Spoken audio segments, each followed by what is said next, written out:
Broadcasting from the Business RadioX studio in Alpharetta, it's time for ProfitSense with Bill McDermott. Good morning. Welcome to ProfitSense. This podcast dives into the stories behind some of Atlanta's successful businesses and business owners and the professionals that advise them. We help local business leaders get the word out about the important work they're doing to serve their market, their community, and their profession. I'm your host, Bill McDermott, and this show is presented by McDermott Financial Solutions. When business owners want to increase their revenue, they often don't know where to start or what to do. Bill McDermott leverages his knowledge and relationships from 32 years in banking to identify the hurdles getting in the way and creates a plan to increase profitability and cash flow. We have three great guests on the show today. Dee Barnes with Evans Tool & Die. Dee, welcome to ProfitSense. Thank you. Glad to be here. David Sergile, CEO of Stone Resource. David, so glad you're here. Thank you very much for inviting me, Bill. And Tom Vitale with Northwestern. Tom, welcome to ProfitSense. Thank you, Bill. Appreciate having us. So, Dee, let's start with you. Okay. What is tool and die making, and why is it so important to the economy and the future of our country?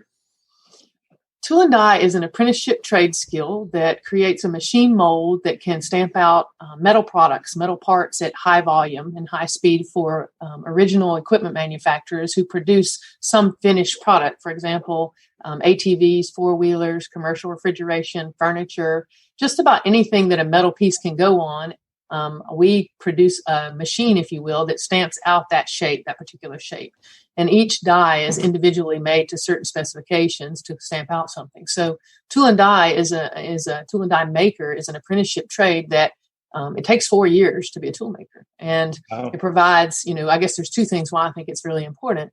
The tool and die trade provides hands-on jobs that are, really well-paying jobs for people who may not be interested in a 4-year college degree. It's a 4-year apprenticeship. You can go to school in a tech school to learn machine tool technology that gives you a bit of a head start. But in reality, it takes 4 to 5 years to learn to be a tool maker. And so that trade is, very valuable in our country for jobs, but also just for our economy itself and really for military defense, I think, because tool and die trade is considered a critical skill for national defense. And the reason it is because of when there's a need to ramp up high volume to create something, the only way to do that is to build a die that can do it. So the die makers are super important. And with a history of, I guess, the last 20 years, a lot of tool making has gone overseas, which has created a very big shortage in the U.S. of tool makers. And you can't just go out and find one. You're not graduating from school. You have to create them through apprenticeship. So I think it's super important to continue that trade, which is why I love it so much, but also just to fund the economy with good, really good, solid jobs for people. So that's what I like about it. Sure. And I can understand that. And of course, you have 3 generations of family manufacturing that are a testimony of not only how important it is, but also how much you and your family love it. I want to kind of set up the next question really is understanding that I'm sure there have been some challenges going through 3 generations. And so really as a 3rd generation family manufacturing business, what have been some of those challenges transitioning through the generations? Of course, there certainly are. Family business has its own unique challenges, a lot of good and a lot of struggles as well. And some of those are, transferring from the 1st generation to the 2nd generation, 3rd generation. And we have done a lot of estate planning so that those transitions happen smoothly at the passing of the next generation and so on. So it's been really good that we've been able to do that. But because Evans has had just a family atmosphere just in our employees over 70 years, we've got people that have been with Evans 20 years, 30 years, 40 years. So when those regular employees, I call them that aren't blood family, go to transition, you also have a transitional thing because of the family atmosphere. You actually have people who are not blood family, but are family, for us. So it creates its own challenges. And as I've come to the 3rd generation, that 2nd generation of family retirement from the business also brought with it 2nd generation retirements on the floor itself of managers and, plant runners, all kinds of things that we had to transition with. And while that's a really great thing, it's also brings extra challenges of making sure that we train up the next generation, cross-training, and it really applies to the tool and die trade because there are a lot of older skilled tool makers that need to transfer that skill to the younger tool makers. And with a lot of that tool and die trade being overseas, it made it very difficult to train new when there wasn't a lot of work here. That's since changed in the last 5 years, but there are some really challenges. And so a lot of good things about it and a lot of work that goes along with it. Yeah, and hopefully we'll continue to see more of that work come back overseas so that it can be made in the USA. I know that the tool and die industry and market is incredibly competitive. I also know that people buy differences, not similarities. So I'd love to hear your perspective on what makes Evans a different type of manufacturing company in the world of servicing OEMs. Certainly made in the USA is a great thing for us and a great thing, I think, for our country. And to buy made in the USA, the quality is, astoundingly different than overseas quality. And you'll see that in the tool and die trade as well. And many of our OEMs say, we get this tool made very cheaply overseas, but we get it back here and we have to use U.S. tool makers to make them precise because they know they don't have the precision of the U.S., but the value is so cheap there that it continued to lose, products, to overseas. But I think what Evans brings to the table is a solid tool and die trade and a deep bench of tool makers, as well as we have 67 punch presses. So we handle everything for the OEM, start to finish, raw materials, packaging, finishing products, specific packaging that goes back out the door, and it's local. So our OEMs can come to Evans and see us building the tool. They can come see everything there if there's a problem. So I think it brings all together a one-stop shop, and it shortens the supply chain effort, but it also very much reduces the supply chain risk for those OEMs who've been purchasing overseas. If there's a problem, it gets done quickly because it's in-house. So I think that's a great value, not to mention the fact that it's just a highly skilled industry and very high quality that comes from the U.S. And so that's what we bring for that. And the second thing I think that Evans is different is just our culture of valuing personal relationships and commitment to our employees over the years. I think that truly translates into valuing the partnerships and relationships with our customers. The customers receive not only great quality, but they receive an experience of personal relationship and commitment to the job. And that's what I think many of our customers would even say still. We've had customers that we've been stamping for 30 and 40 years that are still, receiving from Evans. So I think that's a great thing that we have to offer. Yeah, absolutely. Now you were talking about stamping, so I'd like to understand what is high volume metal stamping and what types of products do you typically supply? So high volume stamping is different than machining a part, and it really has to do with using large quantities. You can produce millions or thousands, hundreds of thousands of the same part in high volume versus if I need 20 parts for something, I might machine those parts, which takes me a lot longer, but the upfront cost is a lot less. But to produce high volume, you would spend, anywhere from 10, 15, 20,000, maybe even $100,000 on the tool that would run a die that would run forever and stamp your product out for as many years as you need to stamp it. So that's really what metal stamping high volume is. And we stamp anywhere from very small pieces to very large presses that take 1,000 tons versus a 20-ton press. So many different sizes of parts. For the automotive industry, this example might be a piece of metal that goes behind the wood grain for a car such as BMW. Or floorboards for ATV and golf carts, parts for firearms, parts for the medical industry, just about anything, like I said, that you can see for the lighting industry. Your fluorescent lights that are in your ceiling have often a metal housing in the back. It's something that we would stamp out of a very large press. So I think did that make sense to you? Yeah, makes perfect sense. Okay. I'm going to go in a slightly different direction. So a lot of people might perceive that metal stamping or tool and die is really kind of a man's world. So could you share what it's like being a very successful woman CEO leading in a man's world of manufacturing? It is definitely a man's world for the most part. Most of my meetings are all men, and I don't mind that at all. I truly enjoy it because I've learned that men and women think and operate very differently, and as God designed it to be. And when we work together, the strengths of each one really just come into great complement. I love working with men. They think completely different than I do.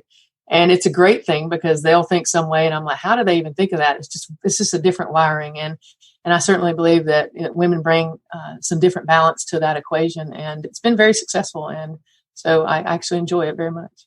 Yeah. And, as I have come to know you recently, your passion really comes through as the leader of Evans Tool and Die. So what are you passionate about most as you lead Evans? So there are maybe a lot of things, but I would say maybe my top two are I'm passionate about helping people feel appreciated and find purpose behind their work, whether it's the person that runs the same press every day, the person that sweeps the floor, the person that can do the greatest skill here at Evans. There's such a value in everybody that works here and in every job.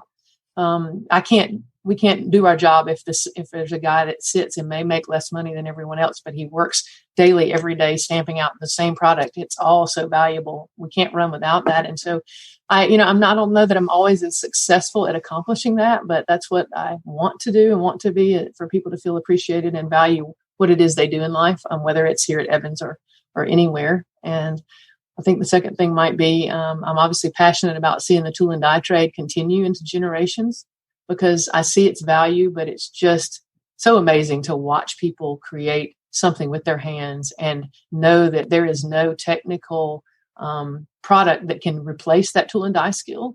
For instance, you can have a CNC wire machine or a CNC machine create different pieces that go to that die. And you can also have a CAD computer system that prints out a blueprint to tell you how to do this tool. Well, a tool maker puts that together, but the real skill comes when you put it in that punch press and it doesn't come out exactly as that print tells you. There needs to be someone that can make that product be exactly what it needs to be. And that's the tool maker. And it cannot function without it. And I actually just recently went to a event discussing some new CAD software. And I asked the guy, hey, is this some great expensive software going to actually make this part come out exactly right? And he looked at me and he said, there's no software that can do that. So it made me really understand that tool maker has to know what to do, or it's not going to be replaced by something else. And so I'm passionate about seeing that continue. And it's been a little difficult over the last 20 years because it definitely has gone overseas. So what it means to us is I have, 60 and 70-year-old tool makers that if somebody young doesn't get out and learn that, it will be gone and from this country. And certainly when it's time to need those tool makers, you won't just be able to create them very quickly. So I'm passionate about seeing that happen, and it's a lot of fun and on top of that. So. Yeah, well, Dee, thank you so much for coming on ProfitSense today. Your passion, the length of time that Evans Tool and Die has been in existence, your passion comes through. You've done a great job leading the firm. You're right. It is an essential piece of our industry. So thanks for coming on and sharing your insights today. Our listening audience really appreciates it, and I appreciate having you. Thank you so much, Bill. I've enjoyed it. And so now I'm going to turn to David Sergile. David is CEO with Stone Resource. David, so glad you could come on the show today. And so just recently, I think, while you've had a long, successful career in staffing, you have eclipsed the 10-year anniversary for Stone. So congratulations for that. Thank you. Thank you very much. And I really just want to ask, what have been some of the keys to your success, not only in Stone, but just also in the staffing career that you've had in front of you for so many years? Yeah, that's a good question. I think ultimately, I'm a big fan of Stephen Covey, and his book, 7 Habits, is something that I've tried to continue to implement in not only my personal life, but my business life. And so when I look at my business, I think it's habit number 2, which is begin with the end in mind. When we started Stone, we began with the end in mind, I think, which is a huge differentiator, because most people that start a small business, they don't start it saying, we want to be $100 million staffing business. But that's what we did. We created a BHAG, Big Hairy Audacious Goal, which is Jim Collins from Good to Great. And we all sat down and said, what do we want to be when we grow up, very early at the inception of when we started Stone. So we set the BHAG to become a $100 million staffing company in revenue in over 5 markets, and by 2022, February 2022, and it was February in 2012 when we set this. So that was our 10-year BHAG at the time. We have about 2 more years left, and admittedly, we're about halfway there. COVID has put a little bit of a damper in our growth, as I believe most companies. But we're still focused on the end goal, and we're continuing to drive that. So I would say the biggest reason would be starting with knowing what we want to be and then driving every day towards that. Yeah, and I'm a big fan, like you, of Covey and Jim Collins, both excellent reads and both just great things to incorporate in business. I also know that your mission and culture have created some significant growth. Could you talk a little bit about your core values and how you feel they've contributed to your success? Yeah, absolutely. I think our core values are essentially what makes us different. We are in staffing for IT and finance and accounting, and a lot of times we are viewed as a commodified industry, which we can be, because we're all looking for the same resources. So it's very hard to differentiate. And the way we really can do that is by our hiring process and finding people that are like-minded and that want to win and want to do it with integrity and drive. So our core values are work ethic, and that's at the top. We talk about that day in and day out. Accountability to each other, to our clients, and to our team members. Customer service, which we're trying to drive every single day to ensure our customers are happy. And then strong character. And like Warren Buffett said, without that, none of the others actually even matter. So we're trying to incorporate our core values every day into what we have as a team. And by hiring those kinds of people with those, and we talk about it in the interview process. We talk about what a difficult industry it is. We talk about our turnover and how high it is, not only for our company, but the industry. So we're not trying to set any kind of false expectations, but we have very high expectations at the same time. And by finding those people that truly want to win and are willing to do what it takes in order to win, I think we've been a lot more successful than a lot of our competitors. Well, and your success has certainly played out. I know that success has also led to expanding into other geographic markets. Can you tell us what led you to decide to expand? Well, our very first expansion, we weren't given much of a choice. Our top salesperson wanted to move to Denver, and she was moving out there with her fiance, and asked if she could continue to try to sell out there. And so we launched a Denver market to build it around someone who had proven time and time again to be successful, and that embodied the characteristics that I talked about from a core value standpoint. And it's now our second largest market, and she's done a fabulous job.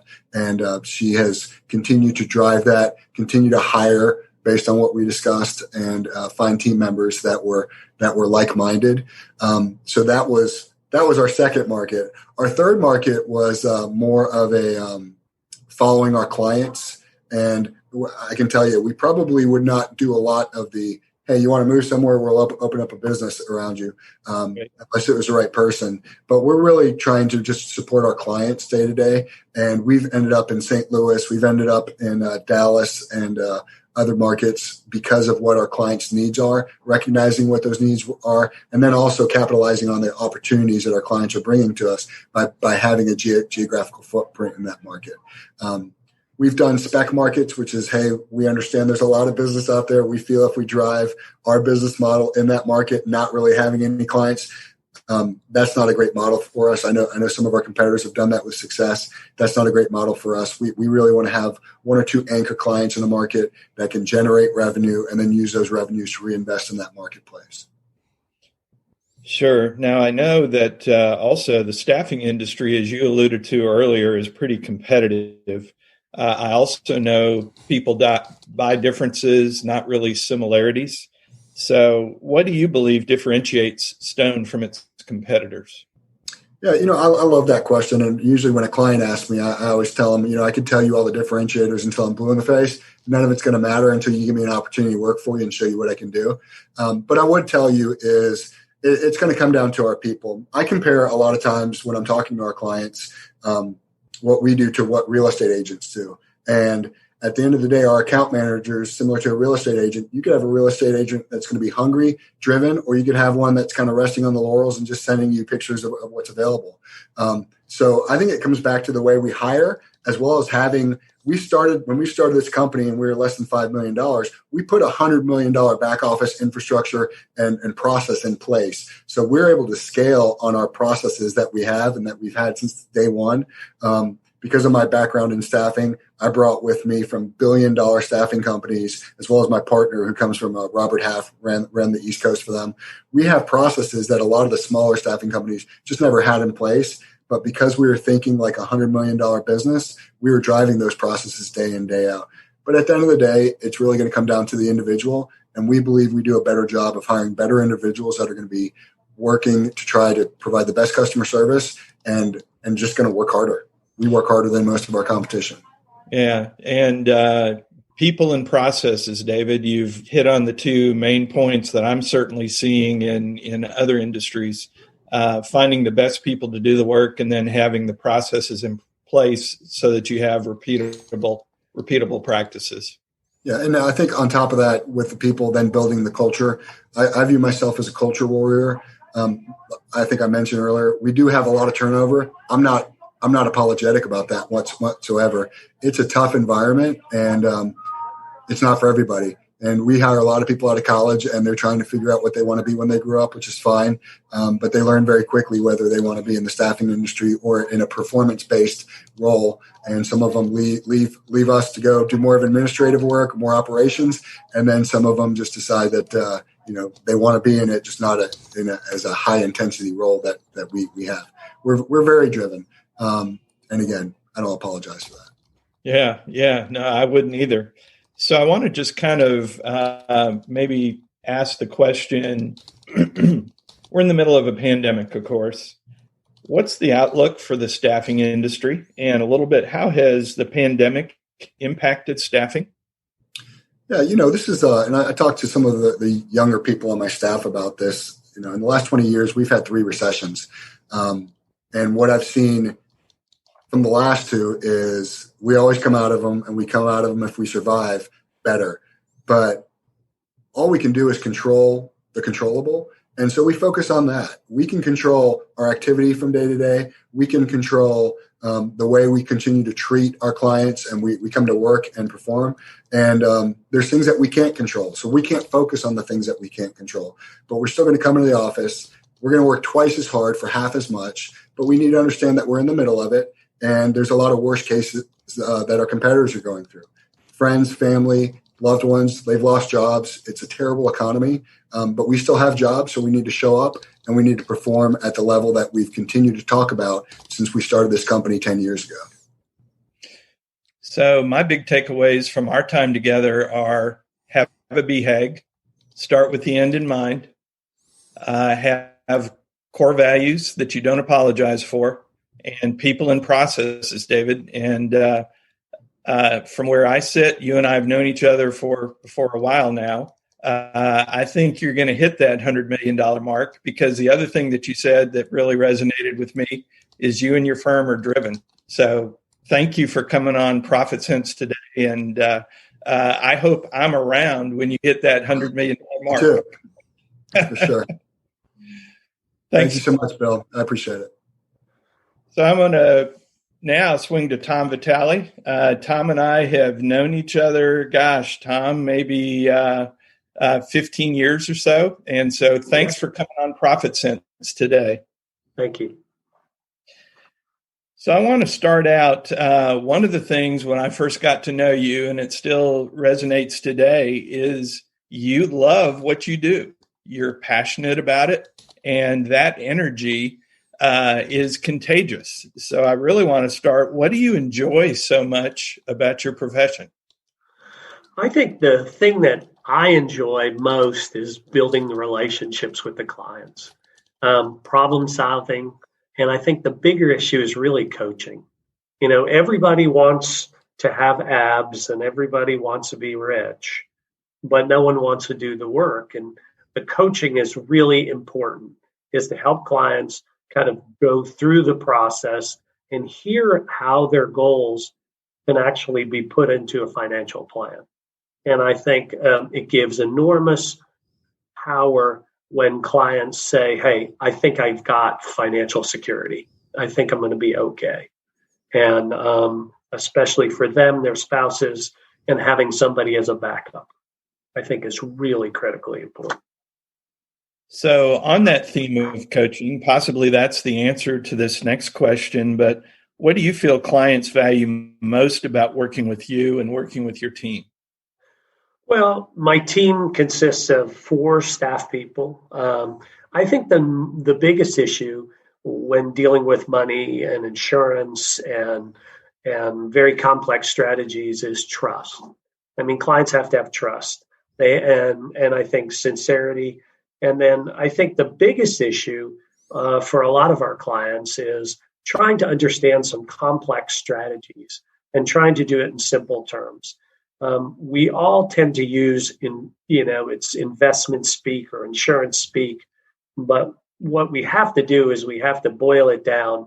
If I'm sitting with a client who happens to be in the grading business, I've got to get to that level and explain to him why saving money and putting money away over time will benefit he and his family and his company as well. So I know there is a certain type of client. You and I certainly have done a lot of business together with business owners. We've Yep. shared clients in the past and still do currently. Talk a little bit about your ideal client. Well, the 3 things that we talk about in our opening meeting with a client is we need to make sure that clients are open-minded. They can't be, have all the answers. They have to be open-minded. They've got to value relationships because we build those relationships over time. And I think the most important is coachability. If someone shows up and they've got ideas and they want you to carry out those ideas and they're not coachable, in our world, it's very difficult to help them build a great financial plan without the ability to be coached. I think the biggest issue that we face today is that people just aren't saving money. And my parents and my parents' parents were very mindful of that. And the new generation, not so much. Money's cheap, I hear. Hey, let's buy a bigger house. Let's buy a bigger car, and we see a lot of credit card millionaires. Yeah. And I do think the world is really made up of savers and spenders. And so, what sorts of unique challenges are out there now that you've never experienced before? Well, obviously, COVID. None of us have been in this pandemic, and it has forced us to adapt our business to do Zoom meetings. And my business was very much face to face for the last 29 years, and it's been challenging. It's challenging to build trust over the computer. I feel like that part is difficult. But what the outcome has been, which has been fascinating, is we're getting a lot of things done. The downside is that it tends to feel sterile. Like we have an agenda item, we deal with the agenda item, everybody good? Yeah, let's go on, boom, done. You don't get an opportunity to really know the client, to understand, hey, how's their day going? How's their week? What are some of the challenges? There's not a lot of small talk, and you really don't get to really bond. So obviously this has been challenging, but the process is something that we struggle with a little bit, but we're having great success. But I sure do miss my people. Yeah, and I'm there with you because I think a lot of us that are accustomed to dealing face to face with our clients are having to adapt. Have you found kind of as in this COVID market, have there been some things that have worked for you in terms of building relationships via Zoom? Any best practices maybe you could share with our listening audience? Yeah, I think the most important thing is asking your clients, hey, who has lost a job? Who could benefit from the type of work that we're doing? clients know, and someone asked a great question the other day, if COVID ends tomorrow, who would be the 3 people you'd go celebrate with? And I thought that was an excellent question. That is an excellent question. Because, it shows the relationship that you had. I cannot imagine when COVID ends how big the parties are going to be. Yep, I think all of us ought to celebrate and certainly have one for sure. Right. So, in COVID, in an environment of saving and spending, is there one piece of advice that you can give for someone in today's economy? Yeah, I think the best one is don't allow the headlines to dictate your actions. Build a plan. Spend time building a plan. Stick to the plan. Find a good, trusted advisor, somebody that you can use as a sounding board, and just follow the plan. Our plans are outcome based. Oftentimes, clients say, "Well, my friend's getting a better return than I am," and my conversation is with them as often, "What are you trying to accomplish?" And it always comes back to the plan. And I think if we spend time on the plan, we develop the plan, we would never build a house without a plan. We're not going to build your financial future without one. And from my perspective, after 29 years, the plan dictates many of the things, and we just continue to go back to the plan. And clients say, "Wow, I feel like I've got direction, I've got purpose." And especially spouses have said to me, it's comfort to know that, hey, if something should happen, we're taken care of. And that's been very powerful.